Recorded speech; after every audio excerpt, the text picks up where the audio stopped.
అందరికీ నమస్కారం అండి. మన రాష్ట్ర అసెంబ్లీ సమావేశాలు ఈరోజే మొదలు. అసెంబ్లీ అంటే ఇప్పుడు పాలకపక్షం ఉండాలి, ప్రతిపక్షం ఉండాలి.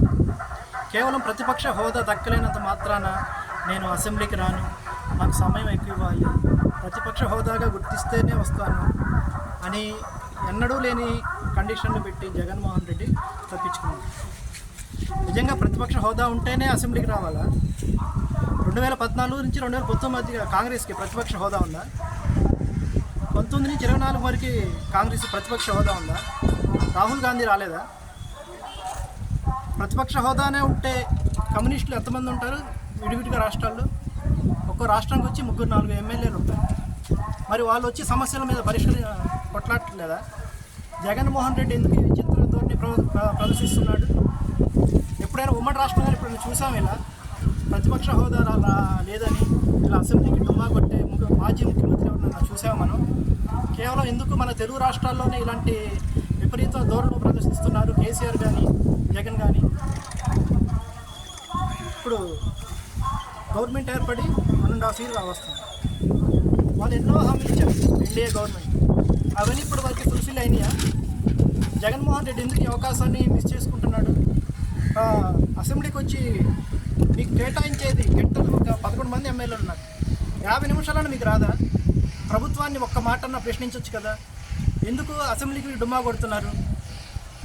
ఇది సరైన పద్ధతేనా? 151 మంది ఎమ్మెల్యేలు ఉన్నప్పుడు గర్వంగా హోదా హుందాగా వచ్చి అక్కడ ఉంచున్నారే, 11 మంది ఎమ్మెల్యేలు మాత్రం అసెంబ్లీకి రారా?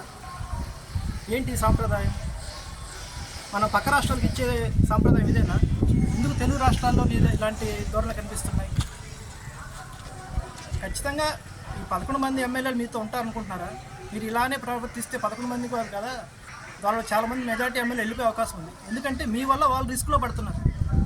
వాళ్ళ నియోజకవర్గంలో ఏ సమస్య మీద వాళ్ళు చెప్పుకోవాలన్నా, ప్రజలు చెప్పుకోవాలన్నా మీరు అసెంబ్లీకే రావట్లేదు కదా. మీకెందుకు ఓటేసామంటే ఆ సమాధానం ఎవరు చెప్పాలి? జగన్మోహన్ రెడ్డి గారు, మీరు కాదా? మీ ఎమ్మెల్యేలు డేంజర్ జోన్లో మీరే పెడుతున్నారు. గుర్తు తీసుకుని ఒకసారి. మీ పార్టీ కూడా ఈ విధానం కాదు. మీరు గతంలో కూడా వైసీపీ శాశ్వత అధ్యక్షుడిగా మీరే ఉంటానంటూ ఎన్నికల కమిషన్కి లేఖ రాశారు. అది చెల్లదు, ఎందుకంటే ఇది ప్రజాస్వామ్య దేశం కాబట్టి. ఎన్నికల కమిషన్ కూడా అది తిప్పి పంపింది. ఎప్పటికప్పుడు 2-3 ఏళ్ళకైనా ఎన్నికలు జరగాల్సిందే, అప్పుడు మీరు ఎన్నుకోబడాల్సిందే.